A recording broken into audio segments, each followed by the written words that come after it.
Welcome, Weavers. I'm Alira Salara, and this is my sacred loom, a space where threads of light and shadow are woven into remembrance.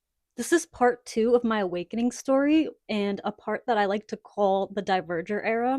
If you're interested in hearing the story that led up to this, go to my profile and watch the first video. But this is what happened next. So, after I became afraid of all the symbolism and messages and things that I was picking up on, I ended up getting some psychiatric help because at this point I was even admittedly telling the providers that I felt like I had delusions because even though you can't prove that they weren't true, they were causing me a lot of distress and you can't prove that they are true and they came out of nowhere and it was just like I needed help. So I got on some medication and I actually started feeling happy after a while.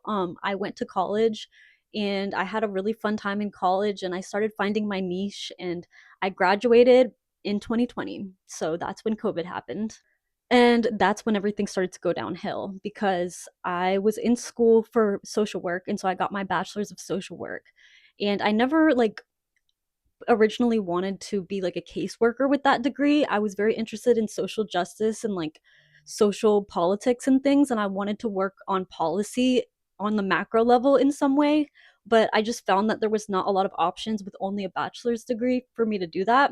So I tried out some caseworker jobs, but I just hated it. And it was especially terrible during COVID. And during college, I was a CNA. So I worked with the elderly and I ended up getting so stressed about COVID because the elderly like tend to be more at risk for getting ill and like getting more sick and dying from COVID. And I just I had a roommate and like I had people coming into my house and I just didn't know much about COVID, but there was so much information going around so that I was afraid to be around anybody and then be around my patients. And so I ended up quitting that job and I was just living off my savings working jobs that somebody got me a job, like one of my friends got me a job and it was a caseworker job and it was just like I couldn't do it. They didn't train me and they just threw me to the wolves. And so it was just I was very lost in life and I didn't know what I was doing, and everybody seemed to have kind of like a screw it mentality anyway because it was COVID. So everybody was just like there was no order. Everything was like chaotic and scary. So here comes my ex during a time in my life when I'm feeling very lost and vulnerable. And he was just like everything I needed to take my mind off the fact that I had no idea what I was doing. He was charming. He love bombed me and we just got caught up and swept up so quickly. He was always telling me how we're going to be together forever and how he just wants to take care of me. And we literally signed a lease together within 2 weeks of dating. Things quickly escalated, and he became more and more aggressive and controlling. And we just had completely different ideologies about life and what gender roles should be. And he wanted me to be a woman that was submissive and did what he wanted, and I've always been really strongly against the patriarchy and the harm that it's caused. But for some reason I just kept ignoring the voice in my head that told me this is not what's right for me. I just kept being like, well, whatever, it's COVID, who cares, let's just do whatever. And I was just being reckless. And so I soon felt trapped because things became abusive. He was verbally aggressive and physically, but he also used to always tell me that my soul belonged to him, and he would always make me say it too. So he would be like, your soul belongs to me, and then he would make me literally repeat it. I always thought that was creepy and weird, but I never realized that it might have bigger impacts. I never realized truly what it meant until one night when I found out who my ex really was. It was one night that his friend came over to our apartment, and I had met this friend before, but this night she was acting different and she sounded otherworldly almost. And she was talking so much about God, almost in a way that made her sound like a prophet. She sounded so familiar and just educated on who God is, not just as a concept, but as a presence. She talked about like universal truths and just things that really resonated with me, and I was hanging on to her every word. And I had never heard her talk like this. Well, she noticed that I was enthralled by everything she was saying, and so she pulled me aside privately and told me that she was, in fact, a prophet of God. The reason that I believed her is because her presence and energy had almost the same kind of vibe as the avatar entities I talked about in my first video. Um, it's like she felt like familiar of me, like she knew me and she knew things about me and she knew things about the universe. And she just felt positive and inviting. But I was confused on why she pulled me aside privately to tell me this because she was my ex's friend. And I asked her and she kind of started stumbling on her words and she got nervous and she ended up just saying like, "Well, you don't know always know who people are." And so I just like we left it at that and we went back to the kitchen and the conversation continued. And earlier when she was talking about God, my ex was kind of just being silent, but now that we returned and the conversation continued, my ex started talking more and he was kind of like playing devil's advocate. Like every time she would say something good about God and how wonderful he was, he would like poke at it and be like, well, what happens if you betray God? And like just trying to insinuate that God is not as great as she was saying. And it got to a point where eventually she conceded and she was like, "You're right, God is mean and he has a wrath." And then she turned to me and she's like, "There's teams, like." And I'm like, "Teams?" Like me, I'm thinking on like a energetic level like angels and demons, which is essentially what she meant. And so she was like, "Yeah, like if you betray God, you have to bring another soul onto his team as collateral." And that sounded kind of creepy and weird. Like, it didn't sound like the same vibe about what she was saying about God previously. Now she was making God sound kind of cynical. Like, what kind of God makes you bring other souls as collateral if you mess up? And she was like, "Well, do you want to be on God's team?" And I was like, "Yeah, I mean, I feel like I already align with God. I had met him like 10 years prior during that Avatar incident, and I felt like God had my back and I was aligned with God." And she was like, "Okay, well, just like say, if you really want to be aligned with God, say this phrase." And I'm not going to repeat the phrase because phrases like this, like, can open up portals. But she wanted me to say this phrase. It's kind of like a common phrase used by Christians. That's the most hints I'll give. But she was like, "Say this." And I was confused. I was like, "Why do I need to say a phrase to be like invited into heaven? Like, shouldn't like it be about my morality and my actions?" And immediately after I didn't immediately like once I immediately didn't agree to say the phrase, I knew something was up because I could tell she was getting impatient and she started getting frustrated and she was like, just say it. God wants you to say it." And I was like, "You know what? I don't think I am going to say it because why do you want me to say it so badly?" It just like it felt very suspicious and like I could tell by her like impatience turning to frustration that it was like she had some sort of motive to get me to say this phrase. And so I was just like refusing. And then my ex actually jumped into the conversation and was like, "She doesn't have to say it." And then the girl was like, "Yes, she does." And she was like shooting back at my ex. And then she looked at him and she was like, "Who are you anyway?" And remember, this is his friend that they've known each other for a long time. I only knew this girl through him. So why would she be asking him, "Who are you?" out of nowhere? And then, I kid you not, she started guessing off demon names. She was like, "Beelzebub, are you Baphomet?" Like, she was naming off demon names, asking him if he is them. And his eyes were wide as heck. And he was basically like, "What are you talking about? Like, I don't know what you're talking about." Like, telling her to shut up with his eyes. And he was not engaging. He was just like denying whatever she was insinuating. But I was like, "What is going on?" So she kept asking him who he was, and he kept like avoiding it. And then it got to the point where they started talking to each other on a frequency that I could not pick up on. Like they were shooting each other signals and messages, and like it's almost like they were speaking a different language in front of me. Like I knew they were saying something and I could kind of pick up on what it was, but I couldn't actually hear them. It's like when you're attuned to a radio frequency and there's static, it's like I couldn't reach what they were communicating. She was realizing that he was the fallen angel from the Bible. Like she was like they were talking about things, and she was like, she said, I remember, I can only remember bits and pieces, as I'm retelling the story, but like there was one point when she was like something about God, and he was like, yeah, well, God didn't want me. And she was like, well, that's not true. You chose to leave. When she said that, he had like a sheepish grin, like she was calling him out on something that he knew was true. But anyway, they were basically just like having a heated conversation about their perspective of like the rupture and like how things happened in the beginning of the universe and like how creation happened. And I was just watching the whole conversation, like taking it all in. And it was very surreal because it, no part of me thought that I was imagining it or that they were playing a trick on me, because like they would have to go to such lengths to make it seem so legit. So then it got to a point when they both seemed like they were kind of closing in on me. Like I looked at them and they were both just looking at me with this hunger in their eyes. And his friend, the girl, even said at one point, I like your energy. I want to get some of that. Like she said it like with this like hunger, like she wanted to devour me or something.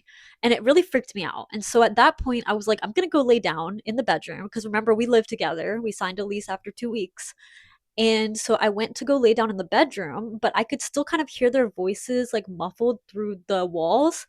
So I could hear their conversation. And as soon as I went and shut the door and like laid down in the room, their whole tone and like energy changed. They sounded like they were like, "Okay, so who are you? Okay, so who are you?" But I didn't hear them say who are you, but I could just tell they were talking in that tone, like, "Okay," like almost like, "Okay, she's gone. Like we can talk now." So they were telling each other their stories, and I heard her tell her story about this force that's after her. Like the way she told the story, she made it sound like she is in danger because she's indebted to this bigger force that she has like screwed over in some way. And this other force is now after her. And unless she can get a soul, okay, let me tell you what she said. So then I heard her say, she's telling the whole story, and then she's like, I heard her say this. So obviously I need a soul, so I act as, and then she said the name of herself. Um, but I was stopped in my tracks because she was like, obviously, I need a soul, so I act as this person. And then when she said that, he responded, something, something, as long as something, then you can't. I couldn't hear everything he said, but I heard like those words. So, regardless, it sounded like they were conspiring about my soul, and I was freaked out. And at that point, I needed to leave. And so I called my sister to pick me up, and I spent the night at my sister's house. And the next day I returned, and by the time I returned, his friend was gone. But I was like, what happened last night? And the thing is, as you know from the first part of this video, I have a history of delusion and like hallucination. So they could have so easily convinced me that I hallucinated this. Like I was actually waiting for them to do that. And even still, even if they did that, I wouldn't have been satisfied because like I saw what I saw. But like they didn't even do that. They were just like, "Hey, sorry about last night. That was weird." I was like, "No, that's not enough to cover that. What do you mean? Like what happened last night? Who are you?" is what I asked him. So he was sitting on my front porch, and we lived in the city, so there was lots of neighbors and like cars and stuff. So he was just like sitting on the side of the road in the city. And my sister dropped me off, and I went right up to him and I was like, "Who are you?" And he was like, "What do you mean?" And I was like, "No, seriously, who are you? Like what was that last night? Like I heard you guys talk. I heard her say she needs a soul. Like what is going on?" And then he looked around as if like to make sure nobody was listening, and was like, "Okay, fine. I'll tell you who I am. I am Satanael." That's what he said. And I've never even heard of that name for the fallen angel, who I now call the Diverger, but that's how he introduced himself, Satanael. I ended up looking it up later, and it's the name of the devil before he fell. So, I guess it's like his whole entity. But I so when he told me that, I was like, okay. Like I literally like would have been open to believing that he was some sort of demon, because remember, his friend was guessing all those demon names. But I was not ready to believe that he was the literal devil, because, like, what do you mean? I was like, are you possessed? Like, what do you mean? And he was like, no, I'm not possessed. Like, I just, like, I embody the frequency of the devil. Like, I am, like, so basically he explained it to me like he has devoted himself to the frequency, the essence of Satan. And so no part of him strays from that identity anymore, because he literally, like, acts at will for the devil. And I was just, it took me a long time to understand it in those terms. That's why I was still skeptical at first, but then I remembered. So then I said, well, what about your friend? I heard her say she needed a soul. Was she trying to steal my soul? And he was like, well, I don't know, but she can't steal it anyway. And I was like, why not? And he said, because it already belongs to me. And that's what I remembered. All those times in the beginning of the relationship when he told me, directed me to tell him that my soul belongs to him, it wasn't just something creepy and weird. It was a literal consent, like false consent contract. It was an energetic agreement that I was making and signing away my sovereignty to him unknowingly. And when I remembered that, I panicked, because that's when I believed him. I was like, you know what? No other explanation. There were so many other behaviors of his that made so much more sense now that he told me this, that I just, like, full send believed him. And I started freaking out, and I was like, okay, well, I want to take my soul back. Now that I know, I don't want you to have my soul. And he was like, well, it doesn't work that way. You already gave it to me. And you could tell he had a sort of, like, glee at seeing how devastated I was. And that's why I know he works for the devil, because, like, he was enjoying my misery, like getting a thrill out of it. And I was just like, well, wait, no, but I didn't know. And he was like, well, still, like, you still did it. And so that's the cosmic law. So then I said, well, can't you just give it back? Because I'm thinking, he's like, I thought he had humanity in him still. I still have not completely comprehended who he is. And I'm like, I thought he's my boyfriend. Like, if I don't want him to have my soul, he will give it back. And when I said that, he gave the coldest laugh, and he was like, I'm sorry, baby, I'm the devil. That's not what I came here to do. And so then I remembered that moment I shared with God during the Avatar experience I had. And I remembered how God held me in his everlasting arms and told me he would never let me fall. And I was like, well, God has my back. He told me that. And my ex was like, well, that was before you started sleeping with the devil. Like, it would be one thing if you were messing around with some, like, energy or demonic entities, but I am literally the adversary. God is not going to forgive you, and he's not going to take you back. And I believed him because he was so convincing. And so then, of course, my next question is, am I going to hell? And he's like, yeah, but it's not like what you think it is. And I'm like, then what is it? And all he ever responded to that question was, it's whatever I want it to be. And I was like, well, what is it? He said, it's whatever I want it to be. And that's all he would say. And it would just drive me crazy, because I would go on Google. I started listening to, like, the evangelical Christians saying you're gonna, like, gnash the teeth and, like, burn eternally. And I was like, this is gonna happen to me. Like, and I was terrified. And that's why I didn't leave him, because I was like, I'd rather not anger him more if I'm already, like, stuck with him.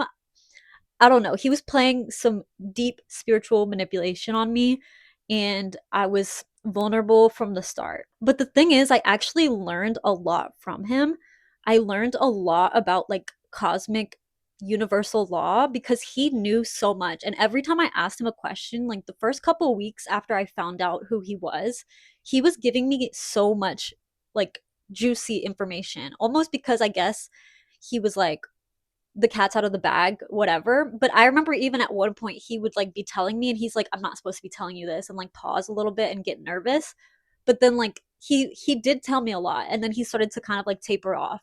But what I noticed is that a lot of what he told me, it resonated at first, but then the more I listened to him and the more he told me stuff, I started to notice that, like, it didn't all add up. And when I would test it against my own intuition, I noticed that he was telling the truth, but with his own twist, like his own inverted twist, like, because it helped his agenda. Like, for example, he told me the story of Adam and Eve, but he told me that God was the corrupt one in that story. And the devil didn't do anything wrong. All he did was tell Adam and Eve the truth.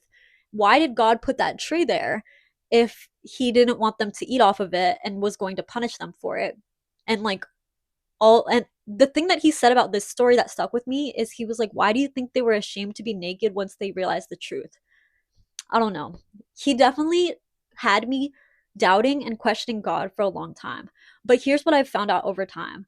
All the stuff he told me about God, how he's wrathful, vengeful, and corrupt, that is the God that has been crafted over time. And the real identity of that God that some people worship, thinking it's the real God, is the diverger in a mask. The real God is never forceful. He doesn't demand submission. He doesn't test your free will. I mean, maybe test, but he doesn't force or coerce your free will. The diverger and darkness, dark entities do all those things. So even though cosmic law dictates that we have free will and we have sovereignty, they will use every trick in the book to try to make you not understand that and to trick you into false contracts that you don't know what you're getting yourself into. And they'll even use phrases that are cloaked in positivity, like that girl, his friend, did to me. They will try to manipulate you and make you think that you're signing up for something that you want, but there's like a hidden agenda behind it. So being with my ex, after I found out the truth, I he began exposing me to a lot more negative entities. I met a lot of human forces that were not human through him. I could get into those, but I feel like I'm running out of time here. I might have to make a part 3. But it all boiled down to one fateful day. This was the day that my ex hit me across the face and broke my glasses. And I realized I was terrified to stay there any longer. And so I left. And I just drove away, drove to my grandparents' house. I called them. They said I could stay with them. And as I was driving, I was flooded with confirmation from the universe, basically just telling me, like, congratulations, you just stepped into your true power. And that first day at my grandmother's house, I was very weak. I was broken. I realized how like tattered I was after all of these months being with my ex. My hair was matted beyond belief. I had dirt under my fingernails. And so I took a really long bath where I lovingly conditioned each of my hair strands and just untangled and cleansed myself. And in the bath, I started to see myself surrounded by all of these sparkling white lights, like fireflies almost. So at this point in the story, I'm generally scared of visions like this because of the things that I've seen in the past. But this time, I wasn't afraid of these little dots. Like I could tell that they weren't meant to frighten me, they were here to encourage me. And I accepted this as a signal from the universe, like a communication, and I invited the universe to continue to communicate with me in this way. And I'm going to make a part 3 video. Sorry to keep dragging this story. It's just a lot of events. The next part, I'll talk about what I developed in this language with the universe and how I came face to face with my higher self and how that's led me to today. So thank you guys so much for watching and stay sovereign.